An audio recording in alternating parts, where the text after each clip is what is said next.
Imagine you're in a crowd full of strangers.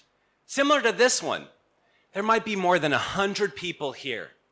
People are dressed nice, professional. Some people are smiling and others are not. Every person represents a company or an NGO or some other important organization. People are talking about topics that are important, like culture and work and art and films. Oh, and no one is paying attention to you. Now, in this situation, we have two options. We can feel our heart begin to pound. We can feel our stomach begin to twist and churn. We can feel our clothes tighten. We can feel our hand get sweaty and start to shake. We can feel the sweat bead on our forehead. We can feel our face get hot and flush. We can hear that small voice in the back of your head. You are an imposter. No one wants to talk to you. Can you feel it? Or, now there's another option. You can feel your heart begin to pound, but not out of fear, but excitement. You can feel your body straighten, your posture correct. You can feel your business card burn a hole in your pocket in anticipation of who you get to meet. You can realize that while everyone represents an important company or NGO or some other organization, that means that each of those people has a unique set of skills and knowledge and work experience that you can tap into. So, that small voice comes into your head, but this time it says, where do we start? Okay. Now, the difference between those two options is confidence. Confidence in yourself. Confidence in that you can say something that people find interesting. Confidence in what you do. And if we don't have that confidence, we pull out our phones, don't we? We bury our face. Oh, sweet control! Here, with my phone in my hand and my focus on my phone, I'm in complete control. There's no strangers here. There's just friends. Facebook friends. All right? Now, I see this in social situations all the time. I walk into a cafe, and what do I see? Everybody's on their phone. Maybe 99% on their phone, right? You walk into a cinema, there's a movie playing, you look around, everybody's on their phones, in the cinema even. Here's a picture of my class at the university. Now, what do you observe? Every single one of them is on their phone. Now, this is during the break. I would never let them do this when I was teaching.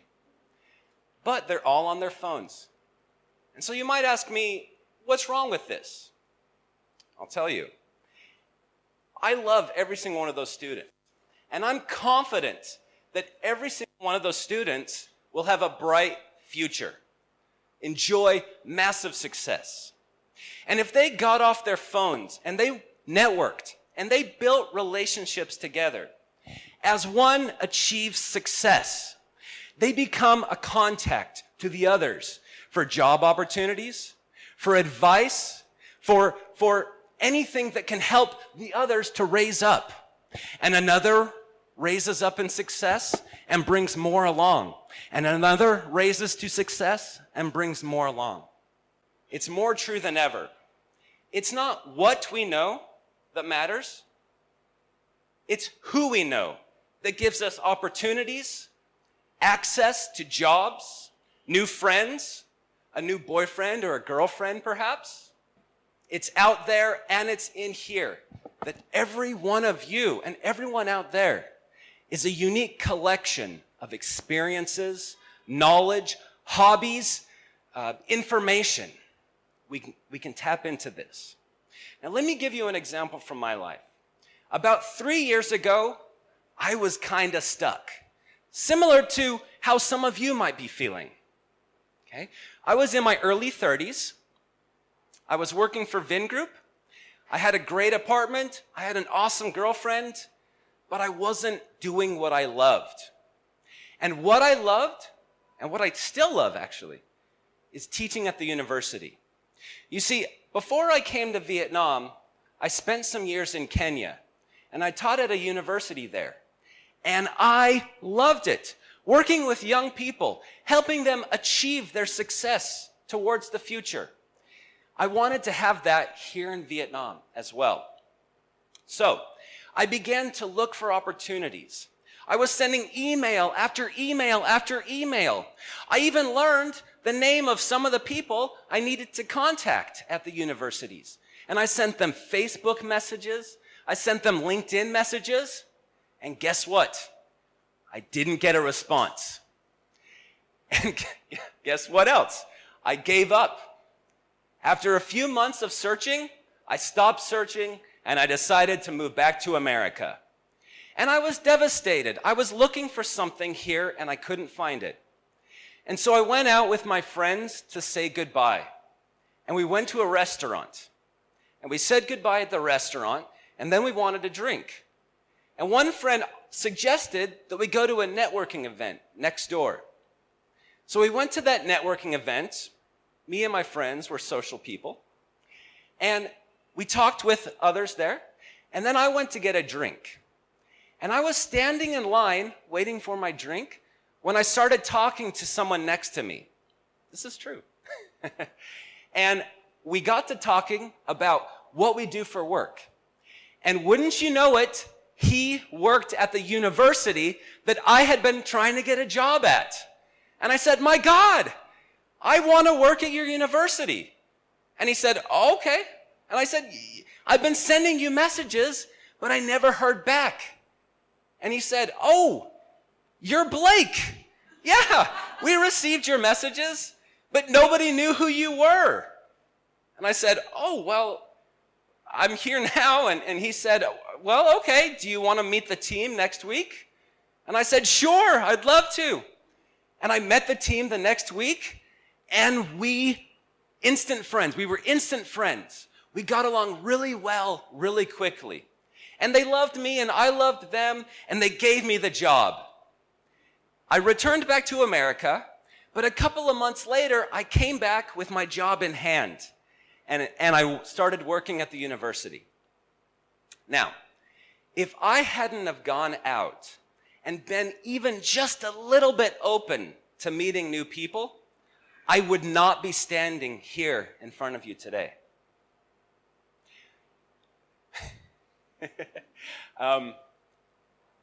If you see, the difference was human contact, face-to-face contact. That was the difference.